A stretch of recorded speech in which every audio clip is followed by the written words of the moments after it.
Assalomu alaykum aziz o'quvchilar, hurmatli o'qituvchilar. Navbatdagi 20-video darsimizni boshlaymiz. 20-video darsimizning mavzusi oddiy kasrlarni umumiy mahrajga keltirish haqida bo'ladi. Demak, bir necha kasr tanladik.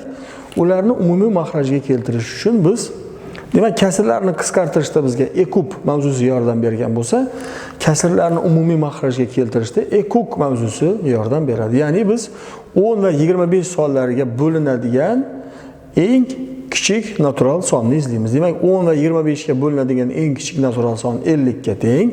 Oldini yozib olamiz. Har ikkala kasrning mahrajini. Endi 50 ning ichida 10 necha karra bo'lsa, shuni yozamiz. Demak, 5 karra yoki 50 ni 10 ga bo'lsak 5 dan, 50 ni 25 ga bo'lsak 2 dan. Ko'paytmani bajaramiz. 45. Bu ko'paytmani bajarsak 16. Demak, kasrlar bir xil mahrajga keltirildi. 20 va 30 sonlari uchun eng kichik umumiy karrani tanlaymiz. Demak, har ikkalasiga bo'linadigan eng kichkina son 60 ga teng. 60 ni 20 ga bo'lsak 3 marta, 60 ni 30 ga bo'lsak 2 marta. Ko'paytmani bajarsak 39.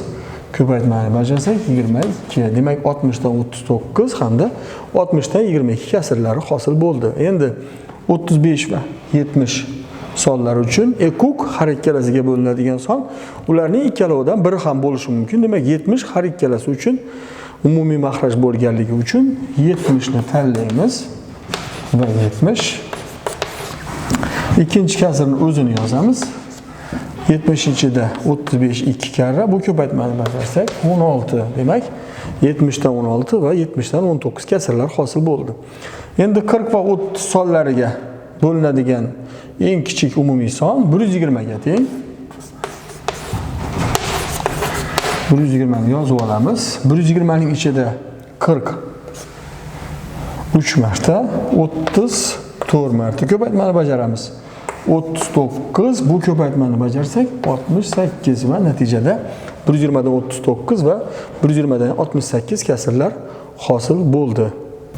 Endi quyidagi misollarga e'tiboringizni qarataman. Demak, davom etamiz. 100 dan 53 hamda 120 dan 41 sonlarini umumiy mahrajga keltirish uchun 100 va 120 uchun bo'linadigan eng kichik sonni topamiz. Demak, u 600 ga teng. Ekuk 600 yozib olamiz. 600 ning ichida 100 6 karra, 600 ichida 125 karra. Ko'paytmani bajarsak 318, bu ko'paytmani bajarsak 205. 90 va dan 49 hamda 60 dan 17 kasrlarni mahrajga keltirish uchun 90 va 60 ga bo'linadigan eng kichik sonni tanlaymiz. U 180 ga teng. Ekuk 180. 180 ning ichida 92 karra, 63 karra. Ko'paytmani bajarsak 98 51. 120 va 200 sonlar uchun ekuk tanlaymiz. Demak, u 600 ga teng.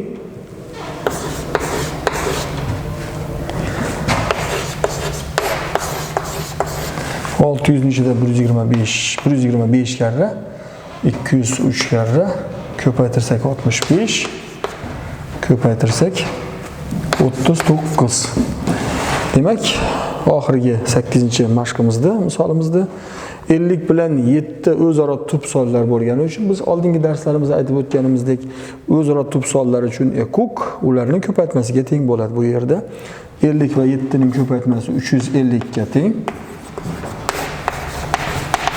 350 ning ichida, demak, bunga 7 karra, bunga 50 karra. Ko'paytmani bajarsak 91 va 150 natijalariga ega bo'lamiz. Endi sizlarga mustaqil ish uchun bir nechta misol mashqlarini bermoqchiman.